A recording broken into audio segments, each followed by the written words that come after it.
If the proposed plan passes, homeowners will have to collect their own glass jars and come here to recycle them. Christina Jung in Burnaby for BCIT Magazine. Welcome to this week's Hot Button. Last week we chatted about tanning. As you can see behind me is Nanji's backyard, and right next to her backyard fence is where the Cape Horn construction takes place. Starting at 10 o'clock in the evening, construction trucks roll over this area, which Nanji says causes unbearable noises and shakes to her home. They do cost about $1,000 a year, whereas cats only cost $800. While students are busy playing basketball, thieves can pretend to take their own belonging while snatching a phone from someone else's pockets, costing the victim up to $700 to replace it. Wilson said he searched the gym and change rooms before reporting his lost phone, but immediately suspected it was stolen. I decided just to phone it, and it was off. So clearly that's when I realized someone stole it and turned it off. Wilson isn't the only student who has had his phone stolen at the BCIT gym. According to Recreation Supervisor Marshall McDonald, in the last 10 days, there have been at least 5 cases of phone theft reported. We've had a recent rash of thefts in the gymnasium, people playing basketball and badminton, losing cell phones. If you set it down, chances are there's a good chance it'll be taken at some point. McDonald can monitor the surveillance cameras from his desk, but recording it can only be done by security.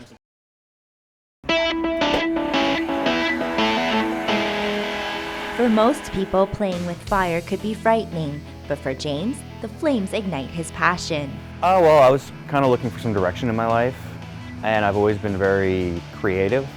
I was reading an article in a magazine about lamp working, and I found it very interesting. I never really pursued anything drastically. I was just sort of messed around before this, and then glass just really sucked me in. I absolutely loved it. As soon as I tried it, I fell in love with it, and I knew that's what I wanted to do with the rest of my life. Along this new windy path, walkers can stop to enjoy some of nature's hidden treasures.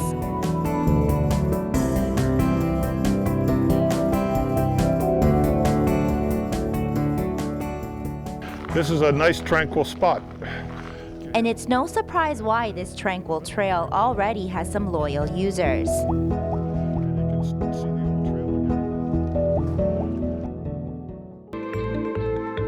Some of my inspiration, I have a fish pond, so to speak, outside. It used to be the kids' swimming pool, and they, of course, love to swim in it with their friends, but they wouldn't help clean it. So as a joke one year, I said, that's it, I'm not the pool boy, I'm going to throw fish in there.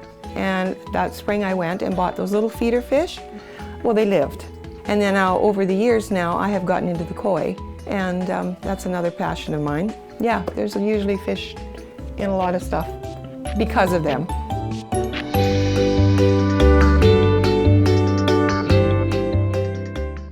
The things that I find have character and history that just isn't in a shiny new object. Which was something her husband didn't quite understand. However, he quickly caught on.